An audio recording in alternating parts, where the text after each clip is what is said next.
하셨습니까? 우리 각자 자리에서 전심으로 예배할 때 삼위 하나님의 은혜가 여러분과 여러분의 가정 가운데 충만히 임할 수 있기를 간절히 소망합니다. 우리 모두 자리에서 일어나겠습니다. 우리를 부르신 하나님의 이름을 부르며 주님 앞에 나아가겠습니다. 우리의 도움은 천지를 지으신 여호와의 이름에 있도다. 너희가 내 이름을 부르리니 내가 들을 것이며 나는 말하기를 이는 내 백성이라 할 것이요 너희는 말하기를 여호와는 내 하나님이시라 하리라. 아멘. 다 함께 영광 찬송 드리겠습니다. 고개 들어 주를 맞이해 함께 찬양하겠습니다.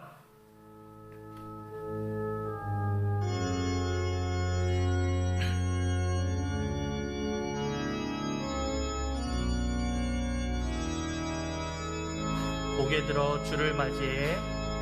고개 들어 주를 맞이해. 엎드려 경배하며 찬양.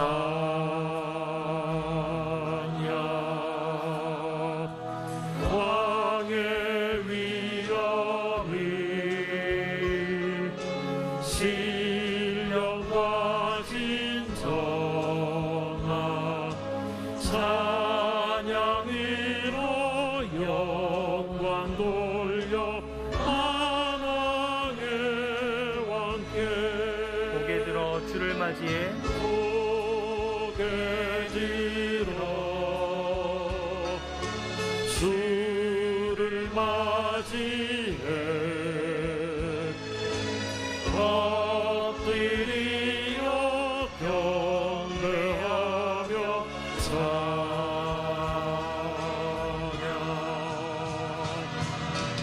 왕의 위엄이 신령과 진정한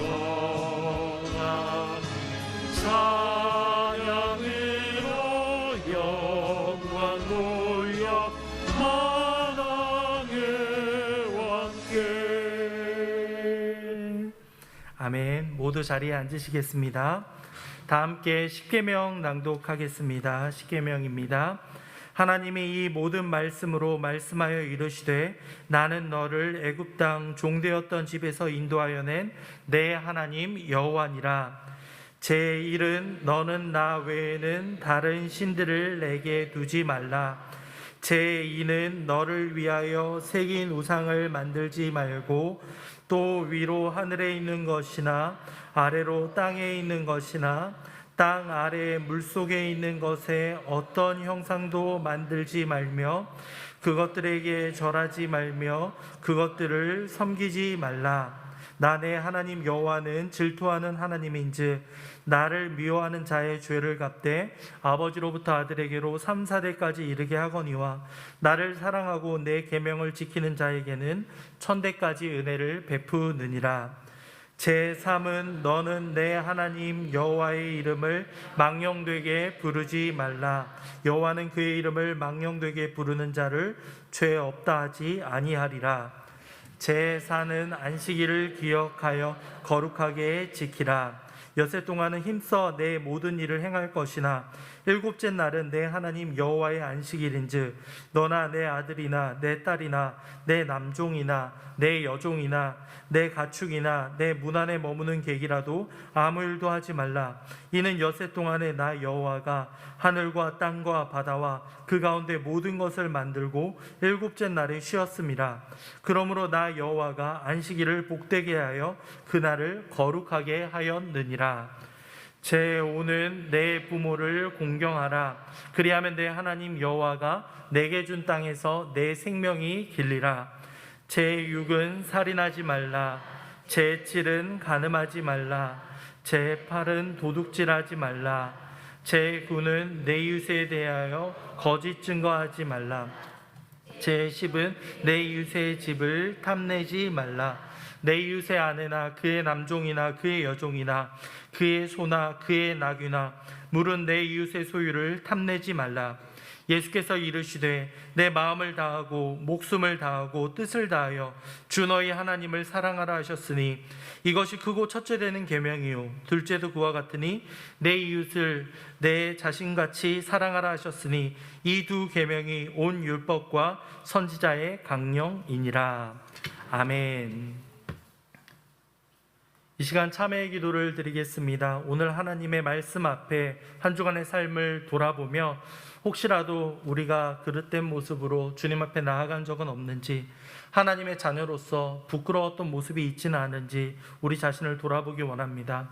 그리고 주님 앞에 전심으로 회개하며 나아갈 때 하나님의 은혜를 경험할 수 있는 시간이 되기 바랍니다. 함께 마음을 다하여 주님 앞에 참회의 기도를 드리겠습니다.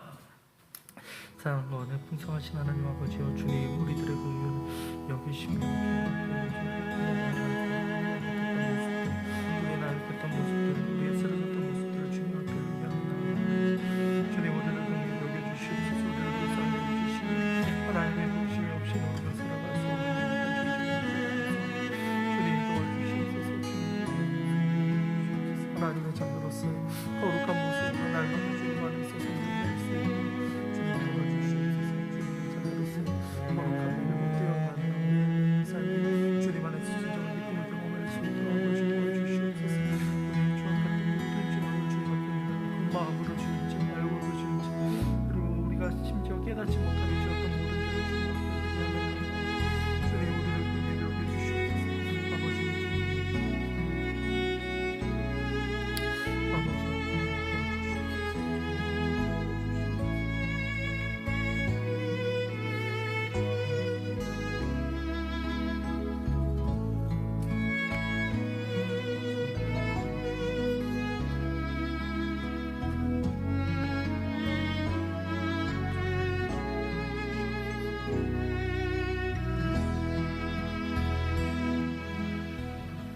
우리의 죄를 용서해 주신 하나님의 음성을 듣습니다. 이날은 우리 주의 성일이니 근심하지 말라. 여호와로 인하여 기뻐하는 것이 너희의 힘이니라. 아멘. 다 함께 사도신경으로 우리의 신앙을 고백하겠습니다. 나는 전능하신 아버지 하나님 천지의 창조주를 믿습니다. 나는 그의 유일하신 아들 우리 주 예수 그리스도를 믿습니다. 그는 성령으로 잉태되어 동정녀 마리아에게서 나시고 본디오 빌라도에게 고난을 받아 십자가에 못 박혀 죽으시고 장사된 지 사흘 만에 죽은 자 가운데서 다시 살아나셨으며 하늘에 오르시어 전능하신 아버지 하나님 우편에 앉아 계시다가 거기로부터 살아있는 자와 죽은 자를 심판하러 오십니다. 나는 성령을 믿으며 거룩한 공교회와 성도의 교제와 죄를 용서받는 것과 몸의 부활과 영생을 믿습니다. 아멘. 다 함께 감사 찬송 드리겠습니다. 찬송가 44장입니다. 지난 1회 동안에 함께 찬양하겠습니다.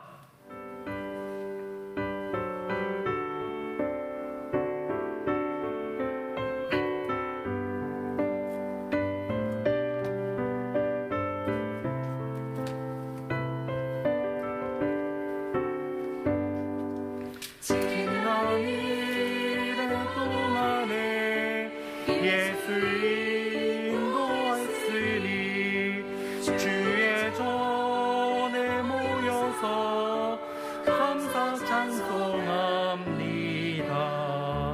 가장 복된 이날은 하늘 안식교로다. 가장 복된 이날은 하늘 안식교로다. 주의 온도 힘입어 은혜 주신 될 때에 화목하게 하시고 죄를 벗겨주소서. 세상 걱정 버리고 은혜 받게 하소서. 세상 걱정 버리고 은혜 받게 하소서.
기도하겠습니다. 지금도 살아계시며 항상 우리와 함께 동행해 주시는 하나님 아버지, 이 시간 함께 모여 주님 앞에 예배를 드리는 우리 예음 가족들 가운데 하나님의 은총이 충만히 임할 수 있도록 주님 도와주시옵소서. 비록 함께 현장에 모이지는 못하지만 간절한 마음으로 주님 앞에 영상을 통해 예배 드리는 이들이 있습니다. 주님 그들을 기억하여 주시며 여러 가지 상황과 형편들 주님께서 헤아려 주시며 온전히 주님을 예배하며 나아가는 그 마음을 주님 기쁘게 받아 주시옵소서. 코로나의 확산 소식이 계속적으로 들려오고 있습니다. 함께 모여 교제하며 또한 떡을 떼며 나아가야 하지만 그러지 못하는 상황 가운데 있사오니 주님 우리를 긍휼히 여겨주시며 속히 이 코로나 시대로부터 벗어날 수 있도록 주님 도와주시옵소서. 특별히 우리 예음 가족들의 건강과 경제적인 상황들을 주님 앞에 놓고 나아갑니다. 하나님의 도우심이 아니면 우리가 해결할 수 없는 일들이 너무나도 많사오니 주님 우리를 불쌍히 여겨주시며 은혜의 손길을 베풀어 주시옵소서. 장마가 시작되어 피해를 입지 않도록 주님 도와주시며 하나님의 사랑이 곳곳 이 땅 가운데 번져갈 수 있도록 주님 이끌어가 주시옵소서. 우리가 하루하루를 지낼 때 분주함으로 인해 우리 주변의 연약한 이들을 돌볼 여유조차 없지는 않은지 우리 자신을 되돌아봅니다. 주님 우리의 마음의 여유를 허락하여 주시며 각자 삶의 상황 가운데 주어진 사명이 있음을 기억하도록 주님 도와주시옵소서. 우리 예음교회를 이곳 가운데 세워주시고 지금까지 인도해 주신 하나님의 은혜가 얼마나 큰지 모릅니다. 우리 예음교회의 사명을 기억하게 하시고 이 부천 지역에 하나님의 사랑을 전파하는 역할을 온전히 감당할 수 있도록 주님 도와주시옵소서. 예배 시간 가운데 임하시는 하나님의 놀라운 은혜를 모두 경험할 수 있도록 주님 도와주시옵소서. 감사합니다. 이 모든 말씀 주 예수 그리스도의 이름으로 기도하였습니다. 아멘.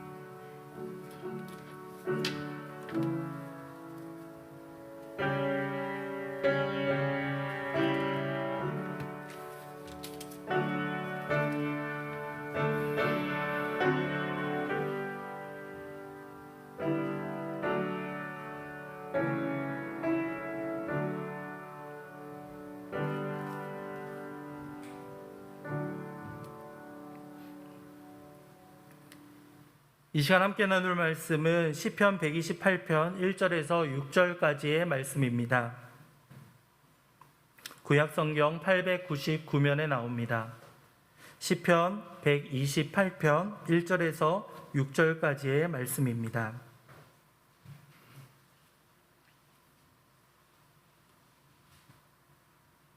시편 128편 1절에서 6절 말씀입니다. 제가 봉독하겠습니다. 여호와를 경외하며 그의 길을 걷는 자마다 복이 있도다. 내가 내 손이 수고한 대로 먹을 것이라.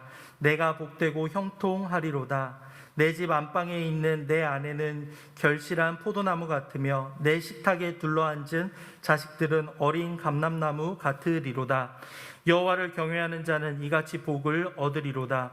여호와께서 시온에서 내게 복을 주실지어다. 너는 평생에 예루살렘의 번영을 보며 내 자식의 자식을 볼지어다.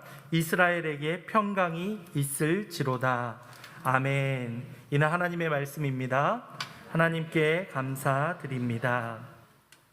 이 시간 한종원 집사님이 낮의 해처럼 밤의 달처럼 이란 찬양으로 성산이 하나님의 영광을 올려드리겠습니다.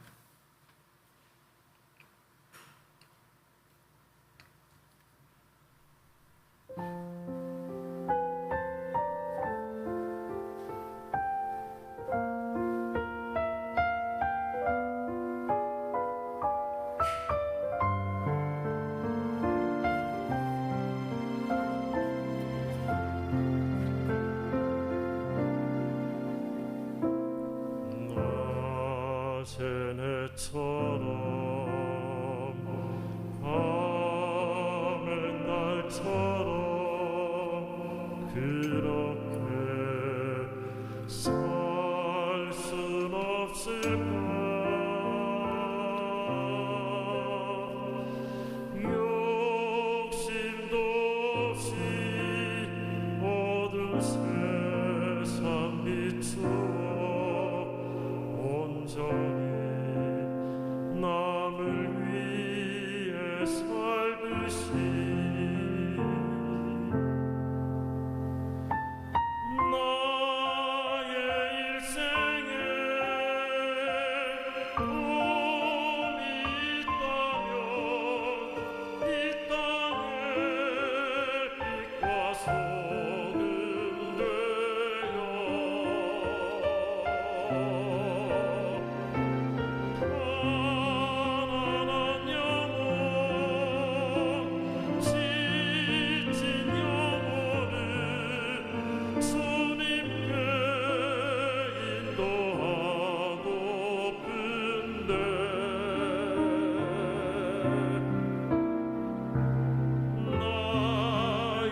거다란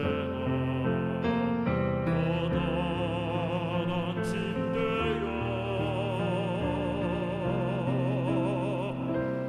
나를 짓눌러 마음을 꽁꽁게 하니 예수여 나를 도와주소서.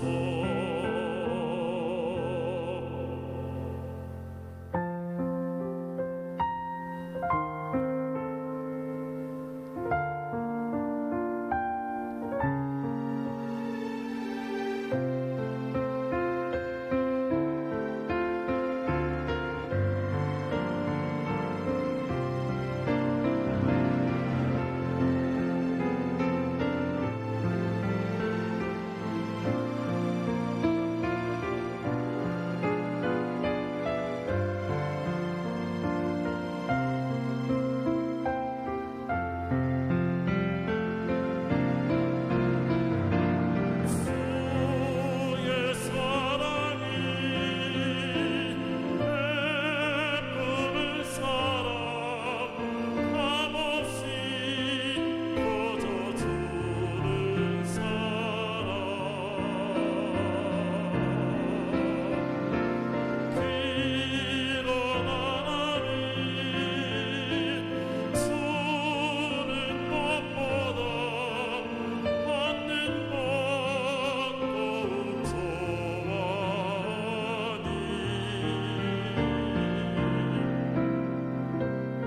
나의 입술은 주님 닮은 듯하나 내 맘은 아직도 주와요 아들 사랑만 계수하고 있으니 예수여 나를 도와주소서.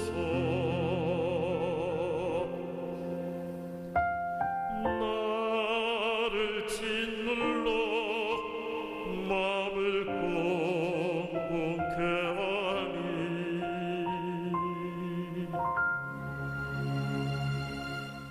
예수여 나를 도와주소서.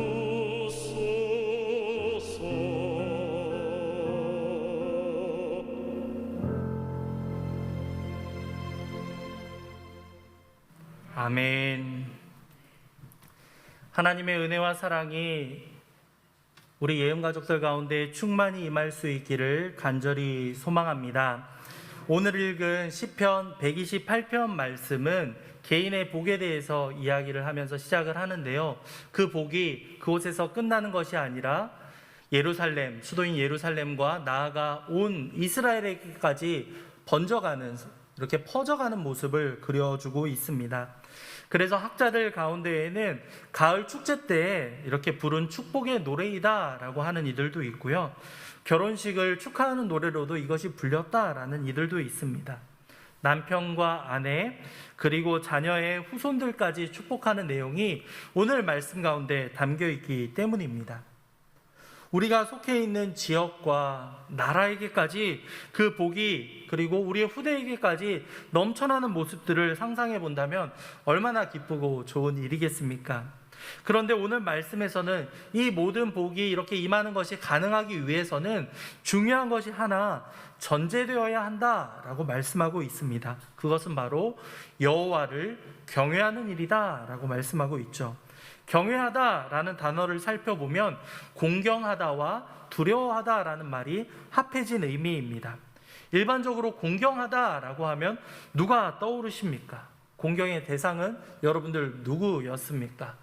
부모님일 수도 있고 학창시절의 은사분들일 수도 있습니다.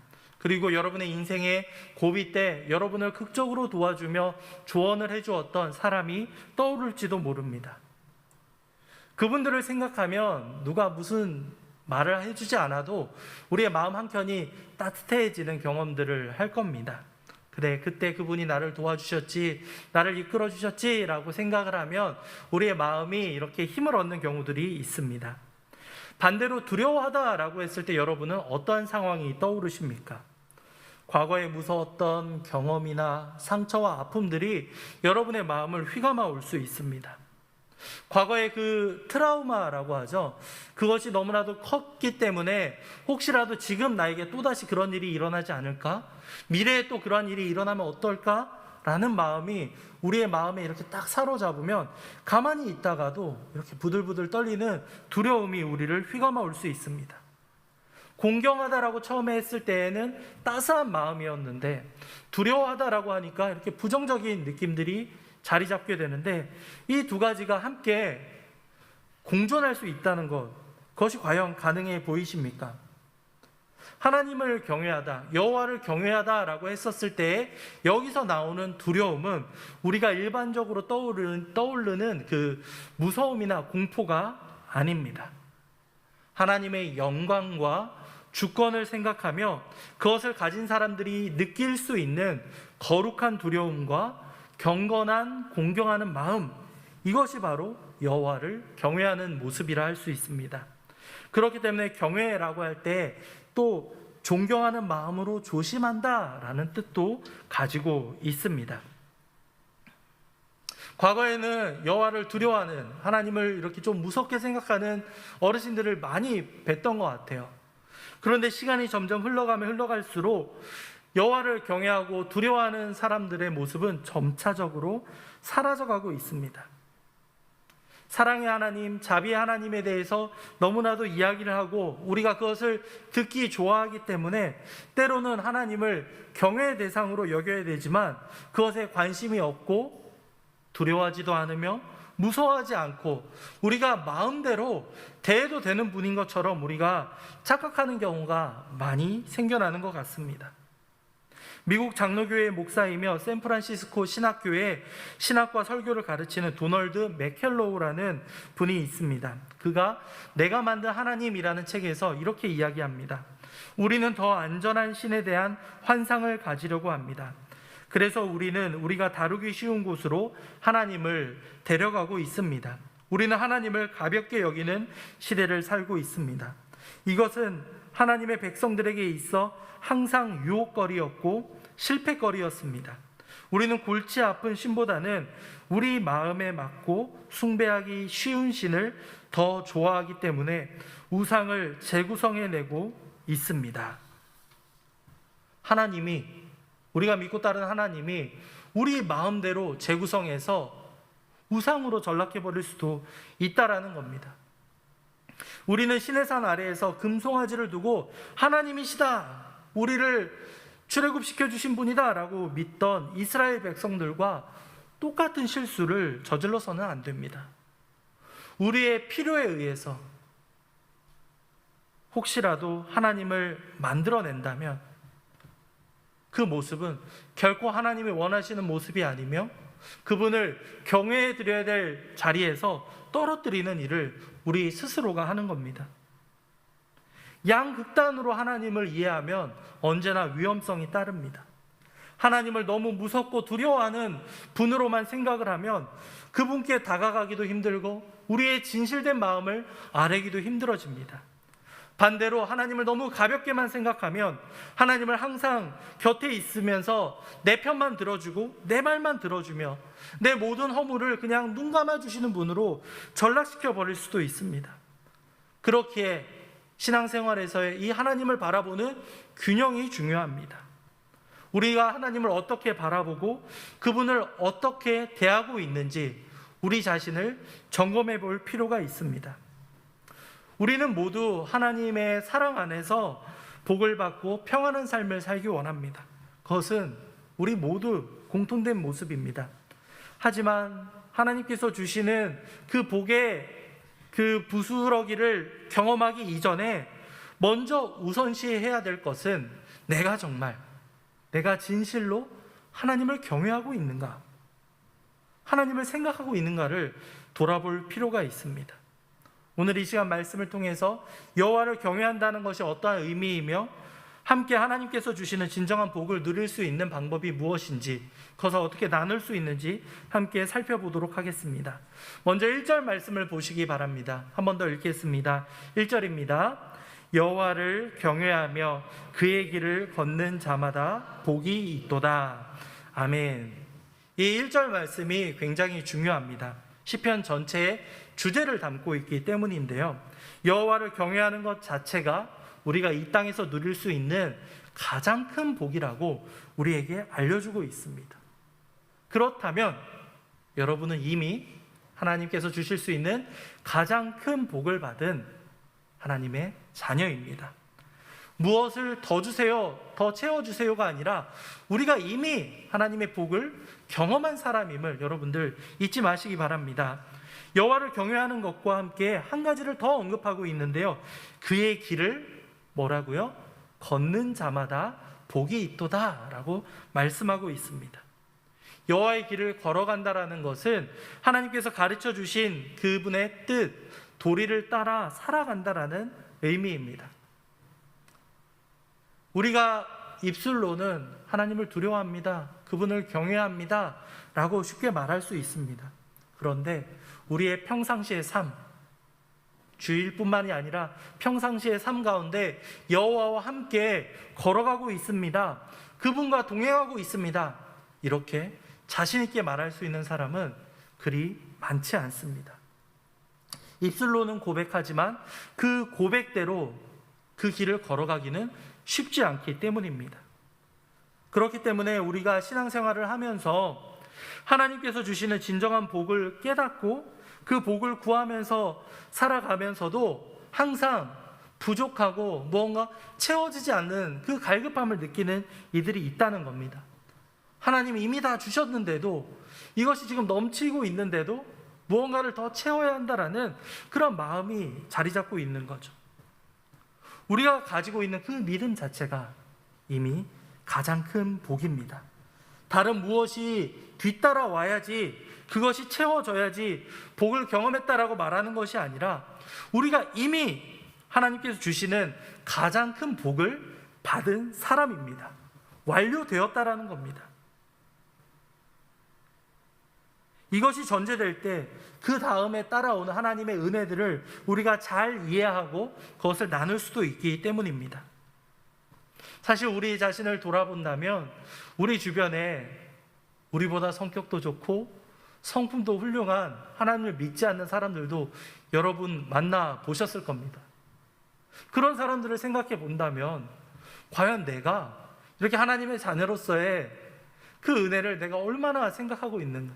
어느 순간 우리가 타성에 젖어버려서 나는 충분히 하나님께 사랑받을 만한 자격이 되었어 라고 혹시 우리가 착각하고 있지는 않은가, 우리 자신을 돌아보면 좋겠습니다.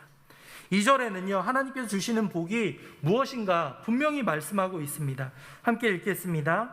내가 내 손이 수고한 대로 먹을 것이라, 내가 복되고 형통하리로다.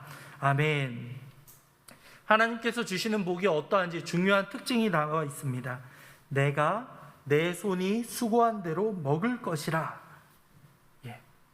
우리가 수고하고 노력한 만큼 그 대가를 받는 것, 그것이 복이다라고 말씀하고 있습니다. 주님의 길을 걸어가며 정직하고 성실하게 노력한 이에게 주어지는 그 대가가 하나님의 복이라고 말씀하고 있습니다. 하나님을 믿지 않는 이들은 얼마나 어린 나이에 무엇을 이루었는가에 집중합니다. 혹은 작은 노력을 하였음에도 불구하고 큰 성과를 내는 사람들, 여기에 집중합니다. 하지만 성경은 그것이 복되다라고 말하지 않습니다. 자신이 직접 수고해서 그 열매를 맺는 것, 그것을 복이라고 말씀합니다. 누군가 빠르고 편한 방법으로 이득을 취한 이들이 있다면 느리고 정직하게 가면서 이득을 놓쳐버린 이들이 있다라는 말 아니겠습니까? 시험을 앞둔 자녀들의 모습을 상상해 보시기 바랍니다. 우리는 그 자녀들을 놓고 열심히 기도했던 기억들이 분명히 있으실 겁니다. 부모로서 당연히 우리 자녀가 좋은 성적과 좋은 대학, 좋은 결과를 얻기를 바라는 것은 그 누구도 예외는 아닙니다. 그런데 만약 우리가 기도하고 있음에도 불구하고 우리 자녀가 전혀 노력하지 않고 있다라고 상상해 보시기 바랍니다. 그런데 어쩐 일인지 기도에 힘입어서 이 자녀가 좋은 결과를 얻게 된다면 어떠한 상황이 그 다음에 펼쳐지겠습니까? 부모의 입장에서는 기분도 좋고 기도의 응답이구나, 내 기도에 힘이 있구나 라고 이렇게 생각을 하며 주변에 막 자랑할 수 있습니다. 하나님의 인도하심이 있겠지라고 자신 있게 말할 수 있습니다. 그런데 그 자녀는 앞으로 어떻게 되겠습니까? 하나님의 뜻과 하나님의 계획하심을 우리는 다 헤아릴 수 없습니다. 그것을 완전히 깨닫는 것은 불가능합니다. 노력 없이 얻은 결과에 자녀는 계속 심취해버릴 수 있습니다. 내가 수고하지 않아도, 내가 노력하지 않아도 기도만 하면 되겠지. 이러한 사람이 과연 앞으로 어떠한 일을 해나갈 수 있겠습니까? 그렇게 우리가 기도할 때에도 신중할 필요가 있습니다. 우리 자녀가 무엇을 이루어서 어떻게 되게 해주세요라는 것은 사실 하나님을 믿지 않는 이들도 하나님의 이름만 빼고 똑같이 기도할 수 있는 내용입니다. 우리 자녀가 노력한 만큼 그 결과를 잘 감당할 수 있게 해주세요라고 우리는 기도할 수 있어야 되겠습니다. 혹시라도 조금 더 시간이 걸리고 돌아가더라도 그 인내했던 경험들을 통해서 하나님을 만날 수 있게 해주세요. 우리는 이렇게 기도해야 하겠습니다. 이어지는 3절 말씀을 보면 여호와를 경외하는 자에게 주어지는 복이 특별한 것이 아니라고 말씀하고 있습니다. 3절을 볼까요? 함께 읽겠습니다. 내 집 안방에 있는 내 아내는 결실한 포도나무 같으며 내 식탁에 둘러앉은 자식들은 어린 감람나무 같으리로다. 아멘. 아내가 결실한 포도나무, 식탁에 둘러앉은 자식들은 어린 감람나무, 올리브나무 같다라고 말씀하고 있습니다. 이 포도나무와 감람나무는 이스라엘 지방에서 가장 귀하고 유용한 나무들 가운데 하나입니다. 결실한 포도나무는, 결실하다라는 것은 열매가 많고 달고 아름답고 귀하다라는 의미를 가지고 있으면서 여호와를 경외하는 이가 아내로 인해서 얻을 복이 이와 같이 풍족하다라는 의미입니다. 감람나무는요, 수명이 길고 시간이 갈수록 좋은 열매를 맺는 특징을 가지고 있습니다. 여호와를 경외하는 자에게 임하는 복이 이와 같다라고 설명을 하는데, 여기에서 이 아내와 자녀들이 있는 위치를 한번 보시기 바랍니다. 아들이 있는 자리, 아내가 있는 자리, 아내는 내 집 안방이고요, 자녀들은요 식탁에 둘러앉아 있다라고 말하고 있습니다. 특별한 장소가 아닙니다. 집에서 있는 자리들을 말해주고 있습니다. 평범한 가정의 모습, 안방에 있는 아내의 모습, 식탁에 둘러앉아 있는 자녀의 모습, 우리가 일상적으로 볼 수 있는 모습인데 하나님께서는 그것이 복을 받는 모습이다 라고 말해주고 있습니다.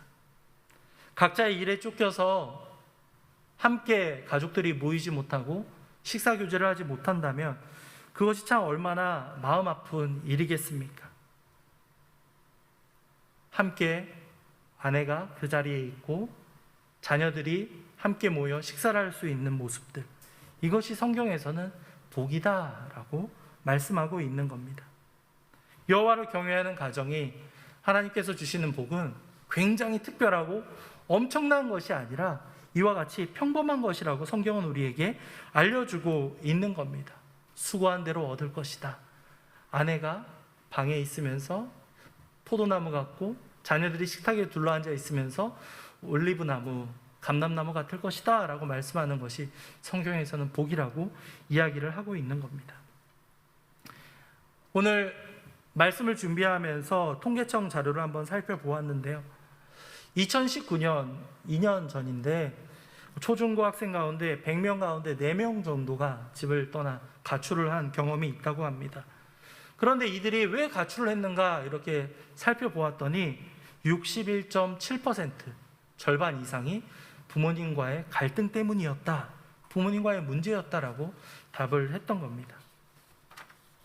가정의 자녀들이 그 자리에 있고 아내가 그 자리에 있고 화목한 모습, 이것이 우리가 일상적으로 보이고 평범해 보이지만 그것 자체가 이미 하나님의 복이라는 사실을 우리는 통계 자료를 통해서도 확인할 수가 있습니다.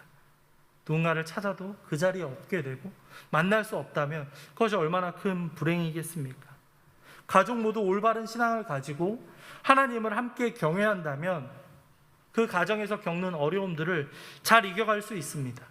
가정의 중심축을 하나님께서 붙잡고 계시고 하나님께서 주관해 주신다면 그 어떤 풍파가 몰려온다 할지라도 그 가정을 지탱해 줄 수 있음을 여러분들 기억해 주시기 바랍니다.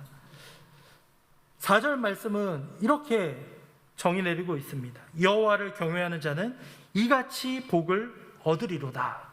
수고한 대로 맺고 가정이 그 자리에 있고 그 모든 복이 이와 함께 임할 것이다 라고 말씀하고 있습니다. 자신뿐만 아니라 가정에 하나님이 주시는 복이 임할 수 있다라고 성경은 우리에게 약속하고 있는 겁니다. 이어지는 5절을 보시기 바랍니다. 함께 읽겠습니다. 여호와께서 시온에서 내게 복을 주실지어다. 너는 평생에 예루살렘의 번영을 보며. 하나님께서 주시는 복이 가정을 넘어서 어디까지 임하고 있습니까? 시온과 이스라엘까지 지금 번창해 가고 있는 겁니다. 경건한 가정에서 받은 복은 그 가정에만 복을 누리면서 끝나는 것이 아니라 여러분이 속해 있는 교회, 공동체까지 번져갈 수 있다라는 겁니다. 저자는 건강한 가정의 행복을 통해서 시온의 복이 임하기를 원하고 있습니다. 우리의 행복 역시도 교회와 분리돼서는 경험할 수 없다라는 이야기가 될 수 있습니다. 우리가 집안에 아무리 좋은 일이 있어도 만약 교회가 여러 가지 어려움과 아픔을 겪고 있다면 우리 마음이 얼마나 허망하고 또 힘들어지는지 여러분 우리 모두 다 경험하지 않았겠습니까? 개인에 받은 그 하나님의 은혜는 이 예배 시간을 통해서 우리 공동체에 번져갈 수 있어야 하겠습니다. 한 개인의 복이 다른 사람에게 무언가 교훈과 희망으로 작용하지 않는다면 그것은 복이 아니라 오히려 저주가 될 수도 있습니다. 자신에게 복이 임하였을 때야말로 우리 주변을 돌아보고 과연 그들에게 무언가를 채워줄 수 있는 것이 없는 우리의 기회가 되고 전환점이 될 수 있어야 하겠습니다. 바로 그것이 우리 교회가 존재하는, 우리 예음교회가 이곳 가운데 세워진 이유 아니겠습니까? 우리를 교회로 불러주시고 주 안에서 하나 되게 하시는 이유가 바로 여기에 있습니다. 세상에서 말하는 복과 성경이 말하는 복이 너무나도 차이가 있다는 사실은 우리는 금방 알아챌 수 있습니다. 영어 단어를 통해서 한번 살펴보고자 하는데요. 세상이 말하는 복은 행운이나 행복에 가깝습니다. 행복은 영어로 하면 해피니스라고 합니다. 그 어원은 happen이라는 단어에서 나왔는데요.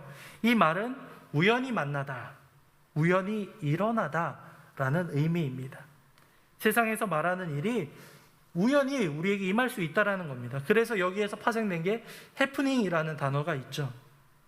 세상에서 지금 행복해 보이는 사람이 시간이 흘러서 그 사람을 다시 보았더니 불행한 사람들도 있습니다. 반대로도 있죠. 저 사람 어떻게 불행하다고 느꼈던 사람이 어느 순간 되돌아보면 잘 지내고 있는 모습들도 우리는 볼 수 있습니다. 행운, 행복이 우연으로 보기 때문에 이러한 일이 일어나는 겁니다. 반면에 우리 믿는 자들이 바라볼 수 있는 복은 축복이라고 해서 blessing이라는 단어를 씁니다. God bless you 이런 단어들을 쓰죠. 이 어원을 살펴보면 bleed라는 단어인데요. 이 말은 피를 흘리다, 희생하다라는 뜻입니다. 무엇이 축복이라는 뜻이겠습니까? 남을 위해서 희생하는 것, 누군가를 위해서 피를 흘리고 고생하는 것, 그것을 바로 축복이라고 말하고 있습니다. 왜 하나님께서 우리에게 더 큰 은혜를 베풀어 주실까? 거기는 바로 누군가를 섬기고 희생해 주라는 의미가 담겨 있다는 겁니다. 로마서 15장을 보면요, 강한 자가 마땅히 연약한 자의 약점을 담당하라 라고 말씀하고 있습니다. 성경에서 말하는 이 복의 의미가 완전히 다르다는 것을 우리는 확인하게 됩니다. 그렇기에 이것이 가능하기 위해서는 여러분들이 내가 이미 복을 받은 사람이다 라는 자부심을 갖고 그 사랑을 전할 수 있어야 하겠습니다. 무언가 양보하고 희생할 부분들이 있다면 이를 통해서 하나님을 충분히 전파할 수 있는 기회들이 주어진다라는 겁니다. 나와 가정, 여기 안에만 국한되어 있다면 우리는 주변의 사람들을 바라보면서 계속 채워지지 않는 마음들을 느낄 겁니다. 나보다 조금 더 나은 사람, 조금 더 높이 있는 사람, 나보다 쉽게 살아가는 것처럼 보이는 이들을 바라보면 결코 우리의 마음은 주님 안에서 채워질 수가 없습니다. 어쩌면 일평생 기쁨과 만족을 경험하지 못하며 살아갈지도 모릅니다. 반대로 우리의 눈을 돌려서 주변을 돌아보면 어떻겠습니까? 우리의 현실에 감사하고 주어진 것의 은혜를 깨달을 수가 있습니다. 그 감사를 나눌 수 있는 여유가 생겨나게 되는 겁니다. 개인과 가정의 복이 여러분이 속해 있는 공동체, 교회까지 건강하게 전파될 수 있기를 간절히 소망합니다. 마지막으로 시인은 가정의 행복과 사회와 나라의 번영에 대해서 그것을 넘어서서 미래까지 바라보고 있습니다. 6절 말씀을 함께 읽겠습니다. 6절입니다. 내 자식의 자식을 볼지어다 이스라엘에게 평강이 있을지로다. 아멘. 자식의 자식을 보는 것, 쉽게 말해서 손자, 손녀들을 만날 수 있다라는 거죠. 이것은 생육하고 번성하라는 창세기의 말씀을 따를 때 가능한 일입니다. 이로 인해서 이스라엘에게 평강이 있을 것이다 라고 말씀하고 있는데요, 하나님을 경외할 때 바로 그의 가정과 교회와 나라에게까지 복이 임할 수 있다고 말하고 있습니다. 이러한 복을 우리 예언가족들 모두 충만히 경험할 수 있기를 간절히 소망합니다. 이제 말씀을 맺고자 합니다. 일반적으로 그리스도인이 가지고 있는 축복관에 대해서 7가지 정도 주의해야 될 사항이 있다고 합니다. 첫 번째는 복 자체보다는 복을 주신 분, 복의 근원을 더 중요하게 생각해야 된다라는 것을 우리는 잊어서는 안 되겠습니다. 두 번째로는 복을 바라보기보다는 복을 받은 사람이 어떠한 삶을 살아왔는지 그 자세를 살펴보아야 합니다.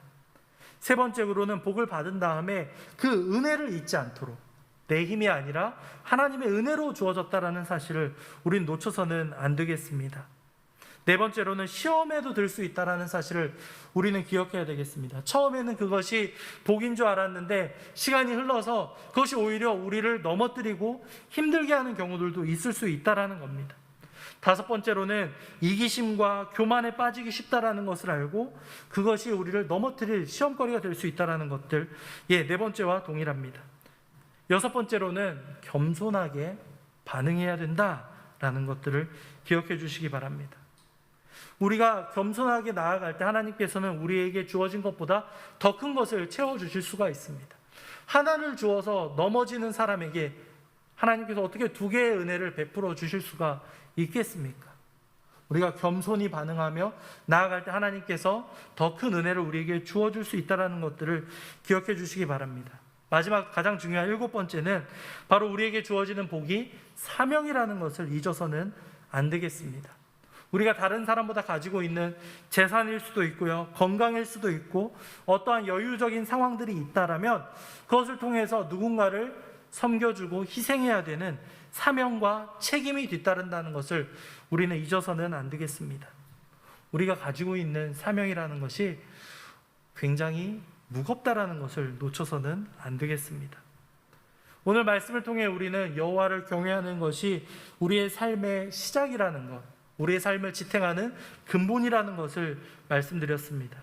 하나님께서 베풀어 주시는 복에 감사하고 겸손히 반응하며 살아갈 때 하나님의 은혜를 진정으로 경험한 사람의 모습이라 할 수 있겠습니다. 그 복이라는 것이 다른 이가 보기에는 별로 부러워하지 않고 내세울 것이 없는 것처럼 보일지라도 이미 우리가 복을 경험한 하나님의 자녀임을 기억하며 날마다 감사함으로 그 은혜에 반응할 수 있는 우리 예언가족들이 될 수 있기를 간절히 소망합니다. 이 시간 말씀을 생각하며 함께 봉헌 드리고 또한 찬송 드리도록 하겠습니다. 찬송가 559장입니다. 사철의 봄바람 불어있고 찬양하시며 준비한 봉헌 시간 갖도록 하겠습니다.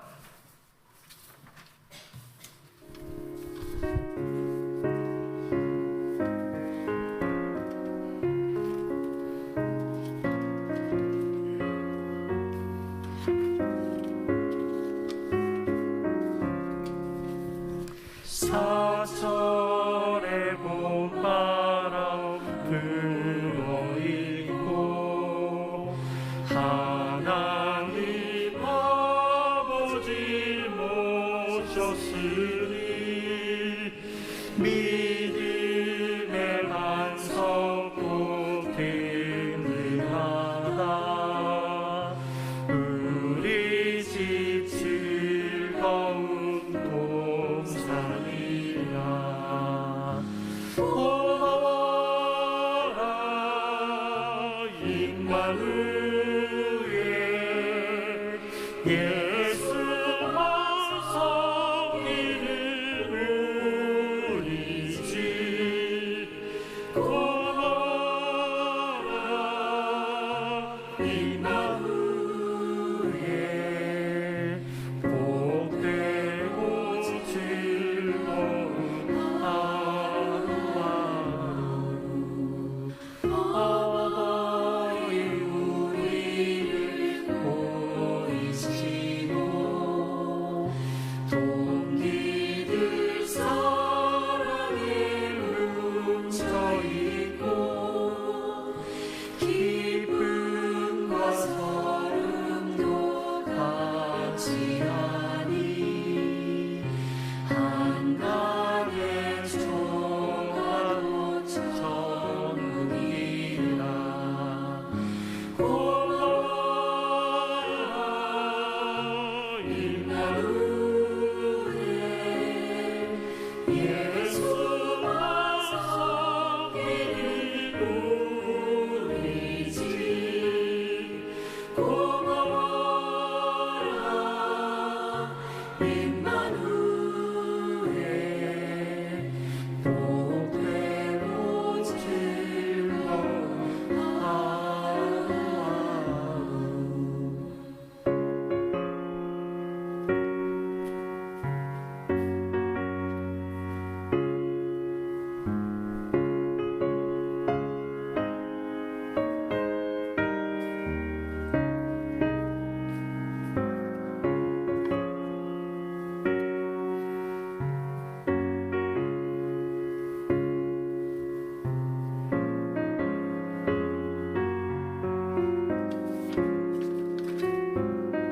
(3절입니다) 아침과 저녁에 수고하여 다 같이 일하는 온 식구가 한 상에 둘러서 먹고 마셔. 여기가 우리의 나원이라. 고마워라 임마누엘 예수만 섬기는 우리 집. 고마워라 임마누엘 복되고 즐거운 하루하루. 아멘. 말씀을 생각하시며 함께 기도하실 때에 우리가 이미 여호와를 경외할 때 그 하나님의 은혜를 경험하며 또한 하나님께 복을 받은 사람임을 여러분들 꼭 기억해 주시기 바랍니다. 함께 불렀던 이 찬양의 가사처럼 아침과 저녁에 수고하여 다 같이 일하는 온 식구가 한 상에 둘러서 먹고 마셔. 여기가 우리의 낙원이라.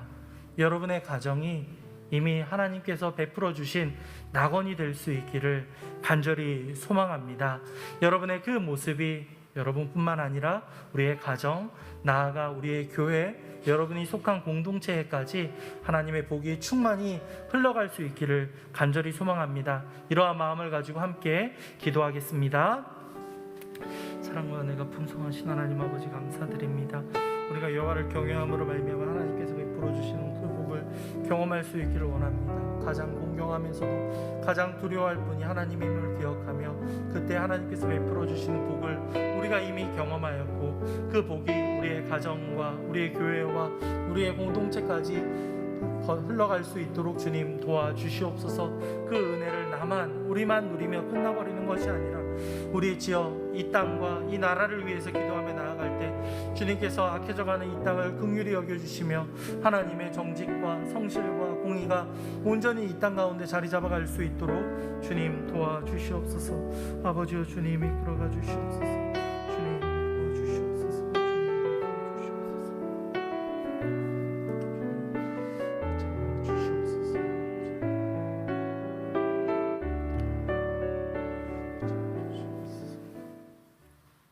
사랑과 자비가 넘치시는 하나님 아버지, 우리가 이미 하나님께 복을 경험한 하나님의 자녀임을 꼭 기억할 수 있도록 주님 도와주시옵소서. 우리 가족들이 함께 모여 예배하며 또한 각자의 가정에서 식사 교제를 하며 나누는 것이 이미 하나님께서 허락해 주신 낙원임을 기억하기 원합니다.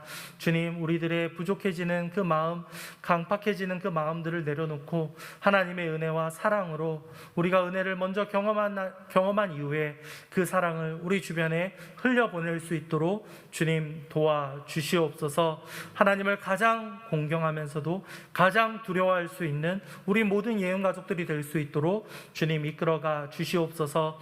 이 시간 준비한 예물을 주님 앞에 드립니다. 이 예물을 통해 하나님의 사랑이 전파되어 갈 수 있도록 주님 도와주시옵소서. 감사합니다. 이 모든 말씀 주 예수 그리스도의 이름으로 기도하였습니다. 아멘.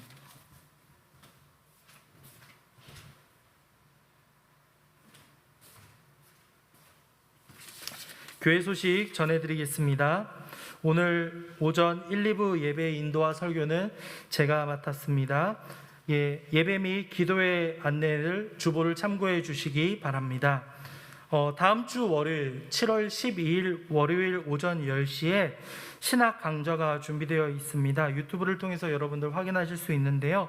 욥기 어떻게 읽을 것인가 라는 제목이고, 그리고 주제로는 고난의 문제와 하나님의 위로라는 제목인데요. 고려신학대학원 김성진 교수님이 준비한 이 신앙 강좌를 여러분들 함께 참고할 수 있으니 7월 10일 월요일에 여러분께 문자로 보내드리겠습니다. 시간적 여유가 있는 분들은 이 시간에 참여하셔도 되고, 나중에 시간이 지난 다음에도 이 주소를 치시면 이 강의를 보실 수 있기 때문에 그렇게 참고해 주시면 감사하겠습니다. 복 있는 사람 큐티 교재 배부하고 있습니다. 7855가 나왔으니 개인과 구역별로 5층 사무실에서 받아가시기 바랍니다. 공동체 성경 읽기 계속적으로 이어지고 있습니다. 내용과 참여 방법은 주보를 참고해 주시기 바랍니다. 스마트 요람 재설치 관련해서 안내를 드릴 텐데요. 아이폰 같은 경우는 재설치를 하지 않아도 괜찮은데 이 안드로이드 폰 같은 경우는 재설치를 할 필요가 있습니다. 주보를 보시고 요 순서에 따라서 이렇게 가시면 재설치를 할 수 있으니 꼭 기억해 주시고, 스마트 요람 통해서 성도님들 상황이나 연락이나 이렇게 하셨던 분들은 이걸 참고해 주시기 바랍니다. 혹시 좀 어렵다라고 느껴지시는 분들은 사무실로 오시면 교육자들이 도와드리도록 하겠습니다.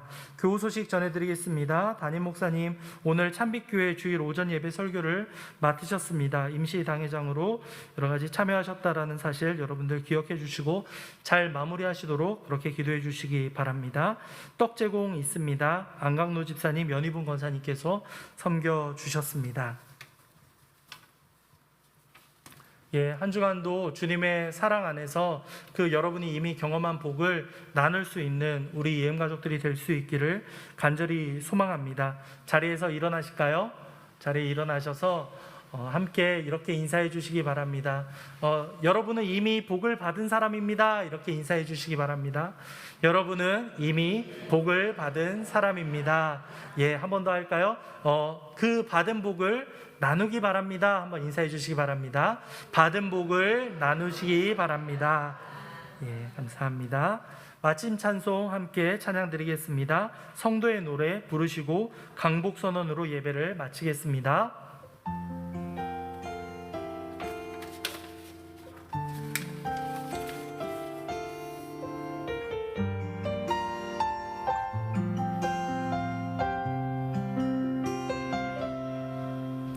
환난과 고난 수고로움 속에도 성도는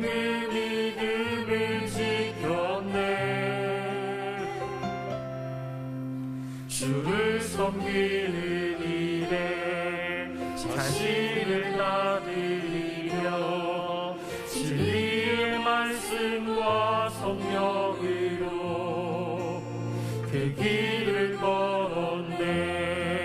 같이 해볼까요? 다시 한번.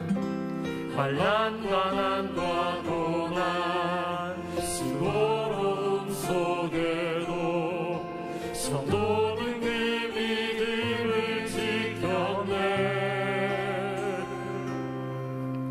주를 섬기는 일에 자신을 나들이며 진리의 말씀과 성령으로 그 길을 걸었네.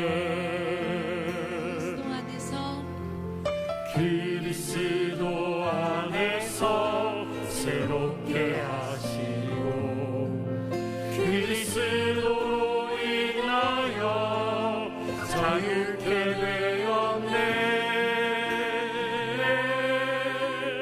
우리는 무명하나 유명한 자요 죽음의 위기 속에도 생명 가졌고 근심하나 기뻐하며 하나하나 다른 일을 부욕해 하는 자로다.